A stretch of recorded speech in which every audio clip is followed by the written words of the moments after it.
Why aren't we playing Joey Porter Jr.? What? He had two of the biggest plays of this game, and we're just like, nah, you're going to play 6 snaps. What are we doing? Okay, let's sit down and talk about this. You know how we won that game? Yeah, we did not deserve to win that game. Okay, we put up 26 points, 14 of which came from our defense. So in reality, this game was what, 22-12? Like, okay, let's talk. Okay, let's talk what I was just talking about at the start of this. Joey Porter Jr. Last week he played 7 snaps. We drafted him with essentially a first-round pick. I don't care. It was a second-round pick. It was a 32nd overall pick. That's the first-round pick. So we drafted him to play him 7 snaps. He comes in, beginning of this game, makes a phenomenal pass breakup, and I'm like, all right, cool, we're going to play him this game. And that's clearly why, because in the early part of this game, Patrick Peterson's getting toasted. Levi Wallace can't catch a ball and can't defend on 3rd and long to save his life. So I'm like, all right, cool, at least we're going to have some spark come in from Joey Porter Jr., who looked great in the snaps that he got early in the game. And then they just stopped playing. Why? I don't understand the Steelers' idea of we're going to draft him and then sit him. Like, and this isn't just a Joey Porter thing. Broderick Jones, our first-round pick, isn't playing. They ran him at right tackle all week for practice, and guess who got the most flags in our O-line? Okorafor, our right tackle. Also, Dan Moore, don't give me apparently he's good only against Myles Garrett, even though Myles Garrett was still getting to Kenny. But it's like, why are we drafting these guys if we're not going to play them? Our third rounder, his name is slipping my mind. It's Keanu Benton. He played, but that's only because Cam Hayward went down with injury last week. So it's like, so if we want Nate Herbig to play, we basically have to wait for either TJ or Highsmith to go down with an injury. If we want Joey to play, we really just need Patrick. Like, we don't want those injuries, though. And so it's just like, why are we drafting these guys if we're going to wait until week 8 to play them when clearly they're making a difference? We play the Raiders next week, and the Raiders' offense looked putrid.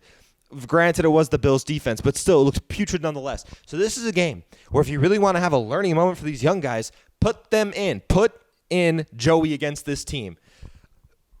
Okay, now that I've addressed that, shout out TJ for breaking the franchise record. Dude's 28, and he did that. And it's not like a record that was being held by no one. I mean, James Harrison held that record. So, and Cam Hayward's on that list, and Joey Porter Sr. is on that list. So it has really good names on that list. So shout out TJ.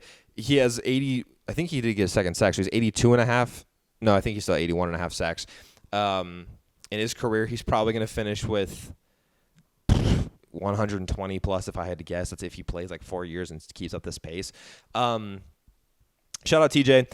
And just the defense in general, I know they allowed 22 points, and it was frustrating that on like every single 3rd and long, especially when the Browns were backed up in their own line, like their own side of the field, they seem to be converting it every single time. It's frustrating when that happens in the moment, but when you think about it, it's really hard for this team to continue operating at a phenomenal pace when they don't get a breather. And it's, guys, I'm a freaking record stuck on the same track from last season. It's everything that we have seen from the last 2 games are the exact same things that we have seen from last season. The exact same things we're talking about and complaining about are the exact same things from last season. The O-line's struggling. We drafted an offensive lineman. Like, you know who's been a bright spot? James Daniels and Isaac Samalo. The 2 guys we brought, and Mason Cole. The 2 guys we brought in. The struggles are the tackles. That's why we drafted a tackle. Other things we complained about last year, cornerback depth. We drafted a corner, and he's showing out when he plays. Other things we drafted about. We don't have consistent punting. Presley Harvin, you are probably, if the defense didn't perform this well, you're the MVP of this game because you had phenomenal punts. But last week you were putrid. Other things we complained about, the play calling. We'll talk about Canada. And so it's just like the defense cannot continue to perform well. Like the Niners defense looked so phenomenal last week. Why? Because they were constantly rested. You're coming out every play at your tank at 99. You know when you're playing 2K or Madden, you're just holding the accelerating button down, and the entire time you're essentially just like losing all of your stamina? Yeah, that's not what's happening to the teams we're playing against. Their stamina bar is always at 100. So it's like, what's the freaking point? It's blowing my mind that we're saying the same thing so basically 3 years straight now. Offensively, Kenny started off. I even texted my group chat. I was like, guys, Kenny's starting to scare me. He still is. His decision making. He had to have had a concussion in that first game, man. Because what we saw last year out of Kenny with his decision making against good defenses and good coverages, like he was picking them apart. Granted, it wasn't the end of games, and he wasn't having to use Canada's system like I was talking about last week. Obviously, they were in the 2 minutes when he was picking apart these defenses, so he is running that system. But still, like, he had to – something must be going on with Kenny because the beginning of this game was just horrible decision-making up until about halftime. Halftime came, and then everything – like he seemed to shake it off for the most part. I will say he had 230 yards passing. He really had 160. He just got lucky that George Pickens was able to get freed. Speaking of George fucking Pickens, oh my God, where would this team be without this man? He had, I think, 7 receptions for 121 yards and a touchdown. Joe Buck and Troy Aikman were saying that Kenny's forcing the ball to George. Yeah, because he's the only person, aside from one other person I'm talking about in a second, on our offense that's actually bringing life to this team. Calvin Austin also, he is a little bit of a standout. He didn't have any flashy plays, but he is doing his job in the best way possible, and he needs to be – I don't know why – fucking Matt Canada, man. Why are we running Calvin Austin on the outside when he's arguably one of the fastest guys in football? He should be in the slot. Anyways, no, the other standout from our offense – Jaylen Warren, man, and it kills me because how long has that not been up? Because I love Najee. I want Najee to succeed. It's a great story, with how he grew up and everything. He was living in homeless shelters and everything like that, and he's a good guy too. Every time he picks up the microphone, he talks. You just want to root for him. But, man, Jaylen Warren just looks so much better in this offense. I will say I know Najee had that one play, which was essentially like a mirror play of what the Browns did where he turned it around to the other side. But think about what those missed tackles by the Browns. If they get those tackles, it's a loss of 5. But instead we're talking about a 12, 13, 14-yard gain. So that's – you do have to give Najee credit, but you also have to say it's because of the Browns' ineptitude. Jaylen Warren, man, every time he gets a snap, he comes out of that backfield just fire. It looks like he's got shot out of a cannon. The same plays that they're running with Najee and Jaylen. Najee will get 1 yard. Jaylen will get 4, but it just feels like 10. So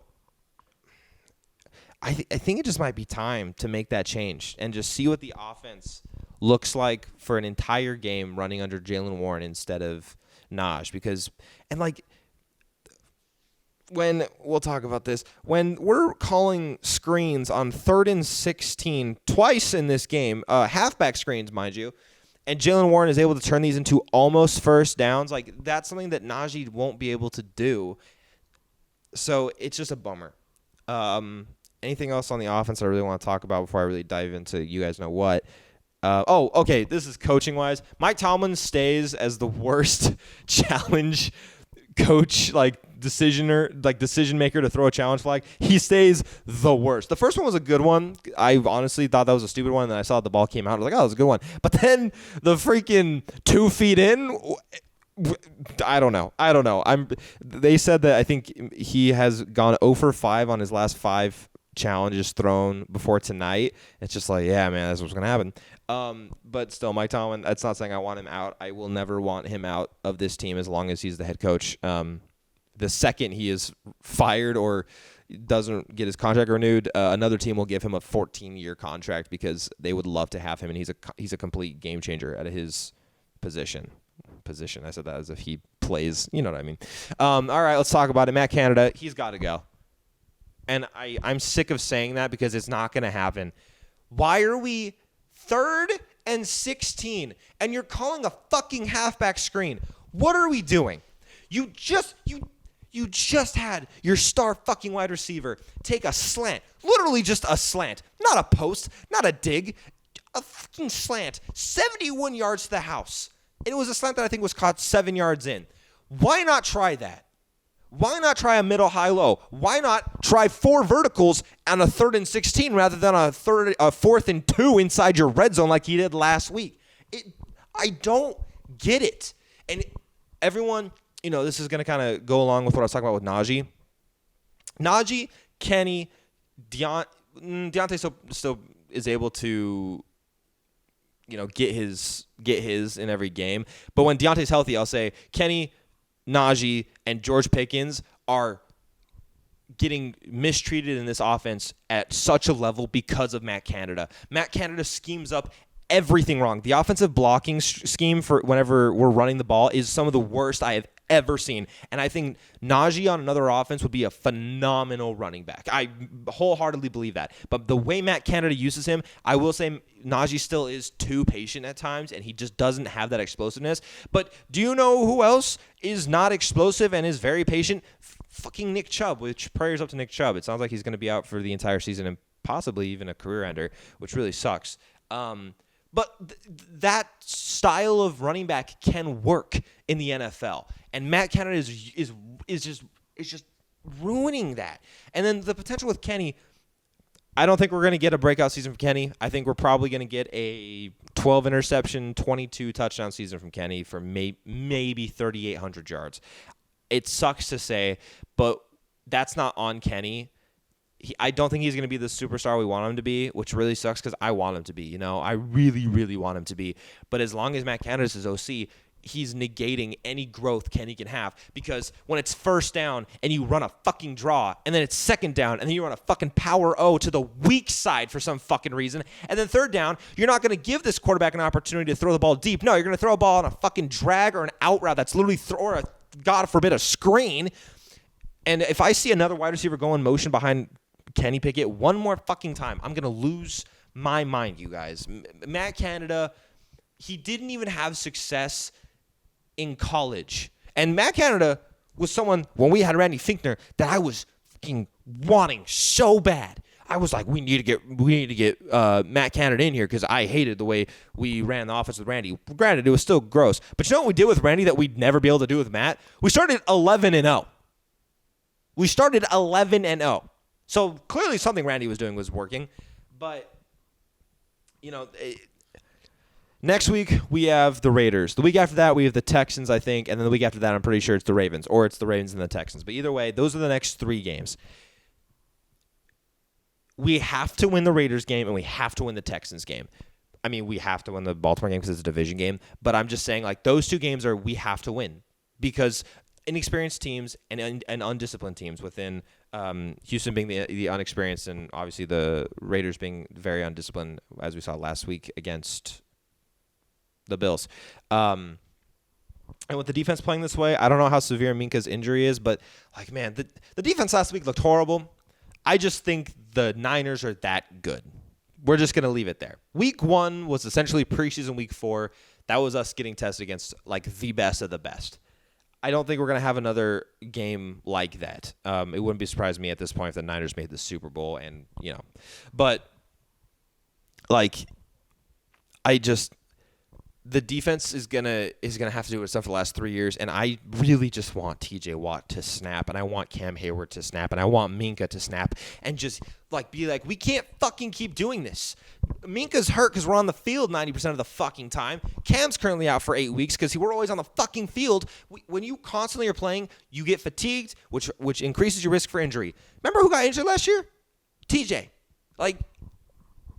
Matt Canada is literally, his offensive scheme and inability to keep the offense on the field is what gets our team hurt. That's a fact. Do you guys see how angry I get talking about Matt Canada? I'm sure he's a nice guy, but he just sucks at his job. I think someone's about to walk past my window. This is going to be very embarrassing. So please don't walk past my window. Please. I'm going to hide. Yep. You guys. Okay, that was embarrassing. But yeah, so Matt Canada literally is the root of all problems, but I'm stuck on the same record as always.